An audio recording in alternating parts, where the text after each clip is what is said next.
Hi everyone, welcome to another episode of Outgrow's Market of the Month. I'm your host, Dr. Saksham Sharda. I'm the creative director at Outgrow.co. And for this month, we're going to interview Tanis Jorge, who is the founder of the Co-Founders Hub and co-founder at Trulioo. Thanks for joining us, Tanis. Hi, thank you. I'm excited to be here. So Tanis, we're going to start with a rapid fire round just to break the ice. You get 3 passes. In case you don't want to answer the question, you can just say pass. But try to keep your answers to one word or one sentence only, okay? Okay. So the first one is, at what age do you want to retire? Never. Okay. How long does it take you to get ready in the mornings? 20 minutes. Most embarrassing moment of your life? When my before and after photos in a weight loss program went on screen with a bunch of people. Favorite color? Blue. What time of day are you most inspired?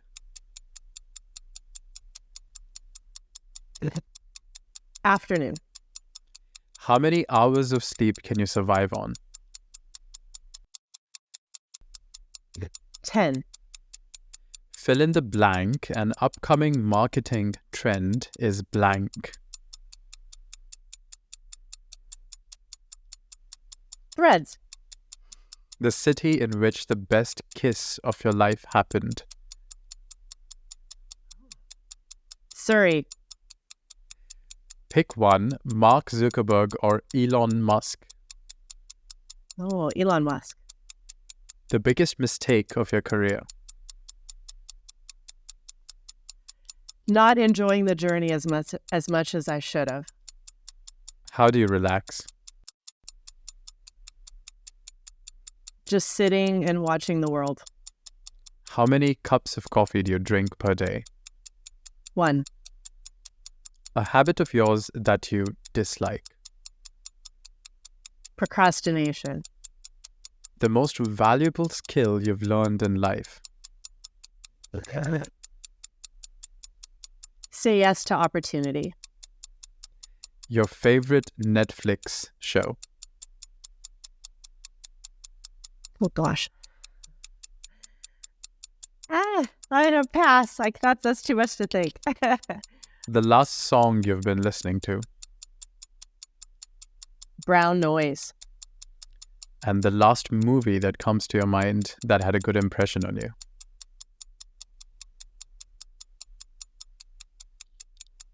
Pass. I don't have time for movies and TV. I wish I could.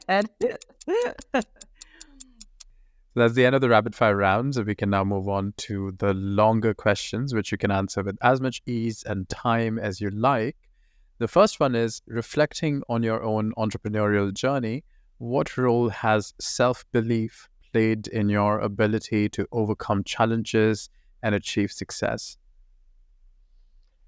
Man, self-belief is extremely important, but I think we would be naive to think that you always have self-belief. I think that is something that's similar to roller coaster, where you've got highs and then you've got lows. And I think sometimes in those lows, if we stay there too long or we let ourselves ponder in that space, then we can just sit there forever. And I think having the acknowledgement that self-belief is temporary, I think we can take it a bit more with a grain of salt and not be so destroyed by it.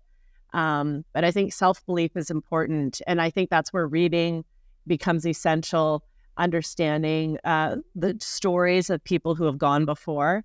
I think that is where that becomes extremely important, because you can hear the journeys of people who've also done the roller coaster, and you start to build a mind frame that allows you to know that this too shall pass. And so having belief in yourself, belief in your own niche, knowing you're that one unique person that can probably make that venture work, and not comparing yourselves to others. I think those are really, really important focuses. So could you share a specific instance where your self-belief was tested as a solo entrepreneur and how you overcame the challenges to achieve success? Yeah, it's interesting because So I've built multiple businesses over the last 25 plus years with the same co-founder. He was my best friend in high school, and we started our first business within a couple of years out of high school. And so we've been very fortunate to have, success in each of our businesses, having them all be able to have successful exits. And interestingly, at the when I stepped out of the day-to-day at Trulioo, and I went on to decide what am I going to do with my days, I started the Co-Founders Hub, which is what I'm working on now.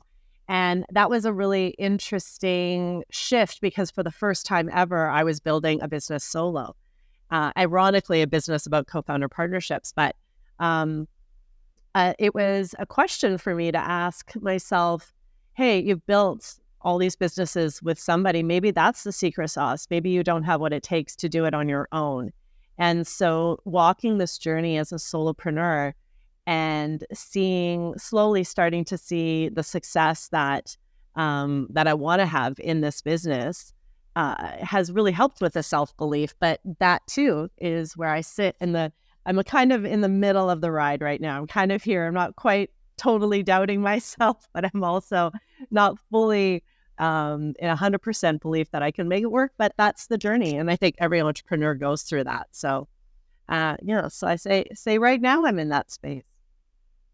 All right. So what advice would you then give to aspiring entrepreneurs starting on a venture without a co-founder? So the first thing to understand is the co-founder partnership the entrepreneurial journey can be very lonely. And there comes a point where when you're going through the challenges and the struggles that you might feel that there's nobody to talk to. There's tends to be a bit of a boundary that needs to be put in place between yourself and your employees and your suppliers and your vendors and your investors. And in that moment, you might struggle a little bit with just not having anybody to talk to. So a solopreneur, I would recommend that they find someone who could walk that journey with it, whether it be an advisor, trusted friend, someone who's not necessarily in the business with them, but who can be kept up to date on where your business is going so that they can give that advice that is applicable, but they're not necessarily decision makers.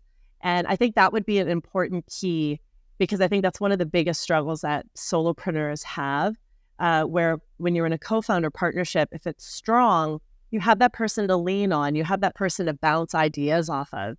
And it's really what becomes one of the greatest assets of the co-founder partnership. So I think for a solopreneur, the advice to find someone to confide in and run ideas by becomes an important search.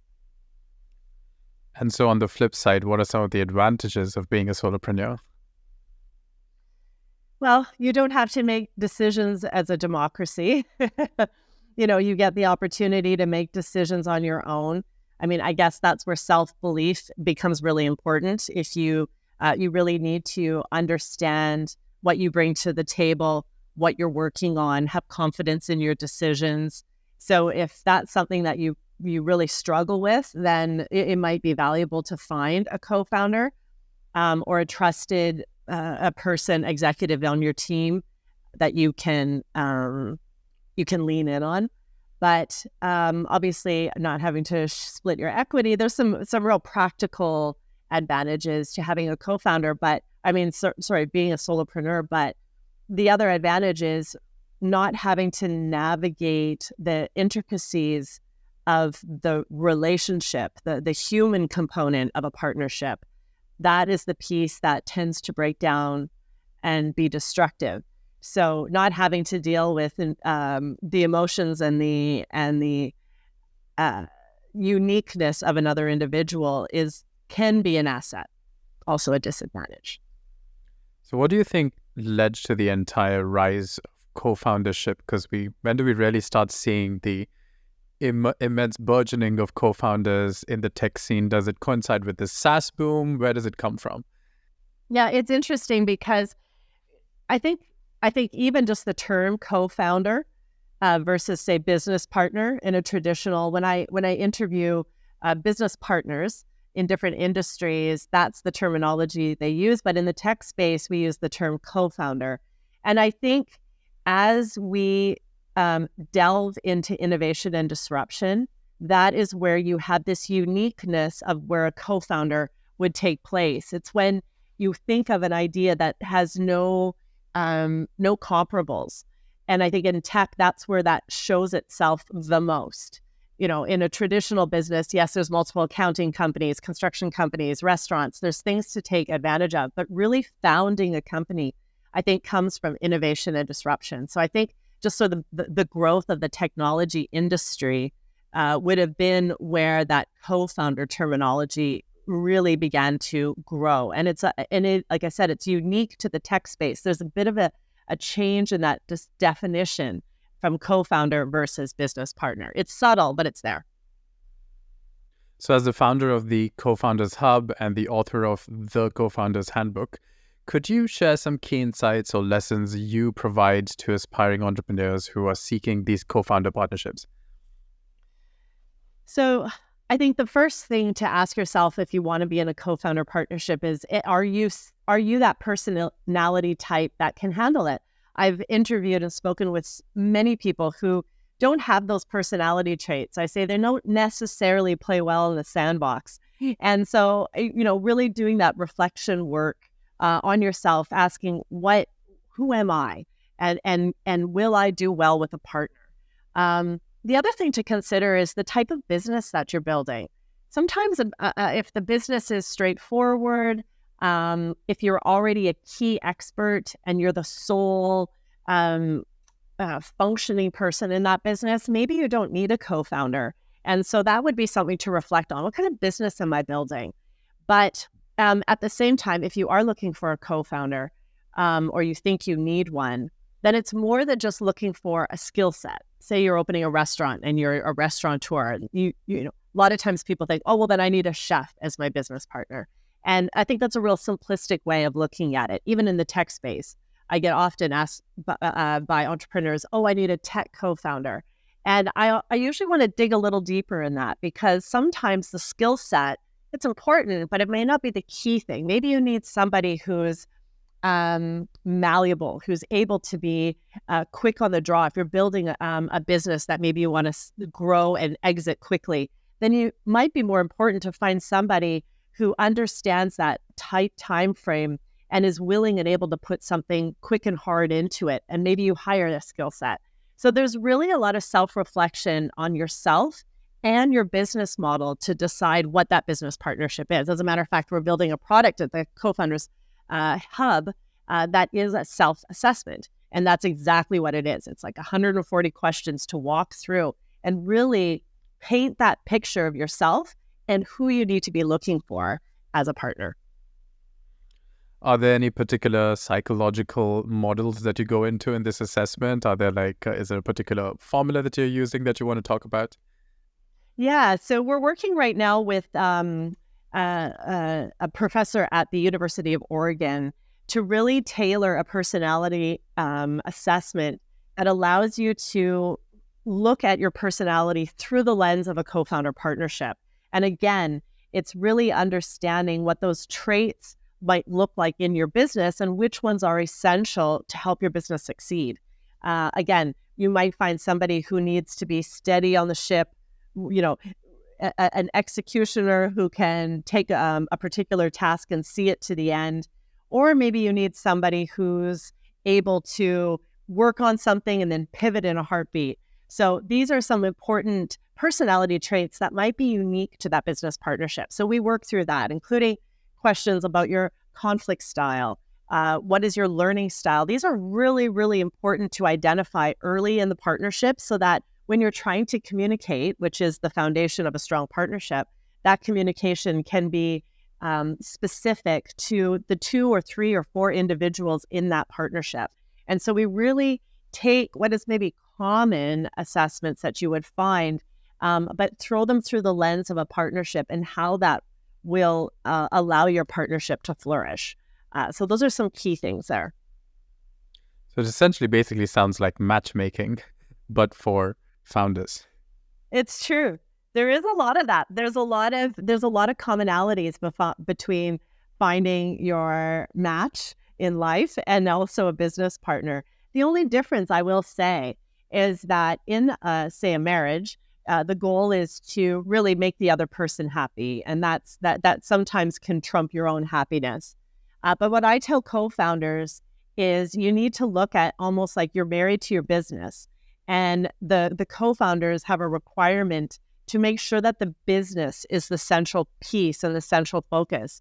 And if you put things through that lens, then you can actually make decisions without that personal emotion that can happen. I always say, for an example, if a co-founder wants their son or daughter to work in the business and you know that maybe that's not the best option, you can say, hey, is this the right thing for our business to have your son or daughter in this management role? Or maybe we need to find someone outside of our partnership. So that's a great sort of philosophy to have in your partnership, making your business the core focus, not necessarily ensuring that each other's needs and emotions are met. So let's talk about Trulioo a little. So as a co-founder of Trulioo, could you discuss the early stages of building the company and laying the foundation of its growth, and tell us what it's about for the audience that doesn't know? And how did you decide your roles and responsibilities as founders? Yeah, so Trulioo was a kind of a culmination of our previous 3 companies that we had built together. Trulioo is one of the leading providers of identity verification software. And it really, our first 3 businesses were in that space, data-driven businesses. And Trulioo was where we went forth in a more innovative and disruptive way. And so when it came to us choosing our roles, we had kind of already fallen into where we excelled in our roles. But that said, every business is different. And I think when I talk to founders who are repeat founders with the same co-founder, I often tell them, start from the beginning as though you had never been business partners before. Really, once again, look at your business model and say, what's different this time? Maybe our skill sets are better suited in a different role. And what might change in this business that we need to reflect on and not automatically presume we will carry on like we did in previous businesses. And we had to do that as well in Trulioo as the business scaled and grew past and beyond what our previous companies had ever grown to. We really had to sit down and reassess where we would spend our time. And obviously as well, it allowed us to hire people who started to take roles and responsibilities off our plate, and we could really tailor and be niche in where we excelled. And so that was one of the differences that we found we had to do, was communicate quite frequently as the business scaled and said, okay, are we where we should be, and are we where we want to be, which is another piece, another component as well, especially as your business grows. So speaking of identity verification, it's becoming, well, it already has been such a big thing, and now it seems to be being implemented in all over the internet. So what do you think the future of it holds? And Yeah, it's extremely, it's an exciting time to be in the identity space. There is a lot of options available, and the business cases for each one vary so much that I think a collective approach to identity is what will need to happen. I think we think constantly from the lens of a first world potentially, but understanding that a lot of third world or emerging markets maybe don't have the capability to jump into high technology where you have people in rural parts of countries that don't have access in the same way first world does. So we need to really be aware and accepting of the fact that there needs to be a progressive approach towards identity. And so the sky's the limit. Very exciting. And what do you think of the interweaving of blockchain and identity verification, if you have any thoughts on that? Yeah, again, it's the same scenario. I think this industry now is ripe for innovation. I think anybody who wants to become knowledgeable on AI and blockchain are going to be able to come up with really creative ideas and ways to innovate. I don't think we can have a crystal ball anymore. technology is shifting and changing so quickly that what is a great technology now in 18 months is obsolete. So I think I think that this is a great time for entrepreneurs to try things. This is where we build on the shoulders of others, and we accept the fact that this is our new world that we're living in that's going to be fast-paced. So I think it's super exciting. I think it gives people the opportunity to try their hand on any idea that they have, because who knows what's going to take. Right. So speaking from your own experience, but also of co-founders in general, because I guess co-founders need to be aligned often, how did you manage and lay out the decision-making process in these cases? So I use the analogy of a ship. So if your company is a ship and you are the founders, you're both basically standing at the helm of this ship, and you are both holding on to that wheel, the steering wheel. And so alignment is that you're both holding it true north in whatever direction that you want to go.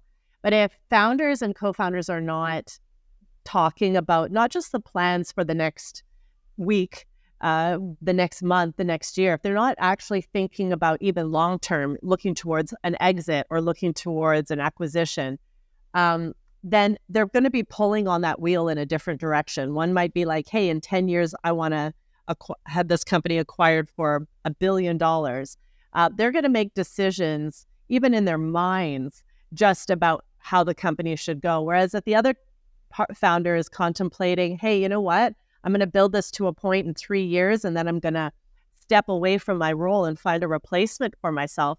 They too will make slight different decisions. And that tug of war can begin to happen. And that's where mistrust, resentment, conflict can arise. So to me, the most important way that a partnership can be aligned is that there is a real intentional desire to be communicative. So where on a daily basis, you're sharing what you completed in the day, where you plan to go weekly, monthly, annually, sitting down and really digging in and knowing that the breakdown of that co-founder partnership could mean the breakdown of the company. And so I think we're not shining enough light on that important factor. Statistically, 65% of business partnerships are going to fail because of issues between the founders. So this is a huge factor. This isn't about revenues. This isn't about building a strong partnership, or sorry, a strong product. This is about the 2 people or 3, 4 people at the helm. So it's very important that co-founders really take the time to ensure that their relationship with one another is healthy. And so how can co-founders then strike a balance between specialization on the one hand and then the need for cross-functional knowledge on the other? Yeah, I think it evolves. I think as your business grows, in the beginning, you have to be a jack of all trades. You got to be able to be you handle marketing, you have to handle your bookkeeping, you have to handle being the janitor in your food room. It really is requirement. But once again, kind of going back to the other question, as your business scales and grows, I think really identifying what each founder's skill set truly is and being able to hone it and take advantage of it becomes important as the roles shift and change. And not being afraid as founders to hire, finding people to replace yourself if your skill set or your desire in that business stage has maybe been tapped. And it's okay to find somebody who can take on that role of responsibility. So specialization happens eventually, but I think it's very important for founders to eventually find out where they're best suited in their own business. How would you then, in light of all this, compared to co-founders of Google, for instance, hiring a CEO and all of these big companies that eventually just hire the CEO and then take a step back? Do you think that is the way things should be done? Yeah, I think it's important. And I think that particular move requires maturity, because I think it's when you build a business, that business is your baby. Having been there, I know what it is to have a company be built. And then eventually, for me at this point now, I'm no longer involved in the day-to-day. I even stepped out from the board. So now I see my baby out there in the world in the hands of somebody else. And it's a very weird feeling. However, as any parent would say about their own child, they know eventually that that might be the best bet. The best thing for it to be is put into the hands of somebody who can mold it and shape it in the next stage and direction. So it's different for every founder. For some, it might be better to find that person early stage. It might be better to find somebody in the Series D round. But I think it really, in the end, the right person at the helm of that ship really is the advantage to everybody. So I think a founder needs to, again, be very self-reflective. Am I the best person to be leading this company now? Or can I find somebody who's aligned with my values, who's aligned with my expertise and is willing to take what I know about what I think the future should be and interact or interoperate with their skill set of scaling a business to the next level. And so it's tricky and it's hard and it takes maturity and it takes, it's a search, but I think it can definitely be worth it. And I think if you have a plan for it yourself as a founder, then you're not at risk of your investors telling you it's time to go. It's better to control that move yourself than wait for your investors and shareholders to ask you to step out. So speaking of a co-founder like Jack Dorsey leaving Twitter to a CEO who then gets hostile takeovered by Elon Musk, who comes from the outside, and now Twitter is in shambles pretty much.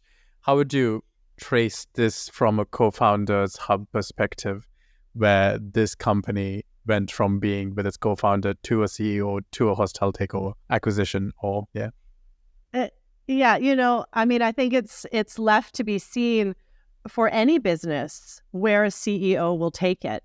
I think sometimes we can have a vision for the company and think we know where it needs to go, and then but having never maybe taken the company past that level before, you have to acknowledge your ignorance and you have to acknowledge that you put somebody in place that should know what they're doing. And unfortunately, you have to leave that up to them. You have to wash your hands of it. You don't necessarily get to. You've stepped away, and what everybody's journey is running a business is going to be their own. And so you have to accept your decision when you put somebody else in the control of your business, and know that you don't really have any more say. And you can only but look at your own journey as a leader. And I think that's really important for entrepreneurs to know. You will leave a legacy, and you will have a portion of your life where, that person ran that company during that time. And I think as a leader, you need to just focus on your own time. And if you pass that torch on to somebody else, you kind of get to wash your hands and say, you know what? I did this while I was running the business. This person had full autonomy to do it their way. I had no control over it. It wasn't me, trying to make decisions. Once you're out of that position, you let it go and you say, that's not now that person's journey. And so hopefully you put somebody in place that you trusted what their vision was. But in the end, you can wash your hands of it. All right. So the last question for you is of a personal kind. What would you be doing in your life if not this right now? You know what? I would probably be, I'd be traveling a lot more. I love to travel. I have a passion for starting businesses. It is something that has always been something that plagues me. I'm always thinking of different ideas. So I would probably just be exploring more opportunities, different opportunities. I love the novelty of coming up with an idea and then trying to figure out how to bring it to life. So I'd probably start a business, but I would do different things, maybe more traditional businesses. Who knows where it would take me? All right. Well, that was the last question. Thanks everyone for joining us for this month's episode of Outgrow's Marketer of the Month. That was Tanis Jorge, founder of the Co-Founders Hub and co-founder at Trulioo. Thanks for joining us, Tanis. Awesome. Thanks so much. Check out their website for more details, and we'll see you once again next month with another Marketer of the Month.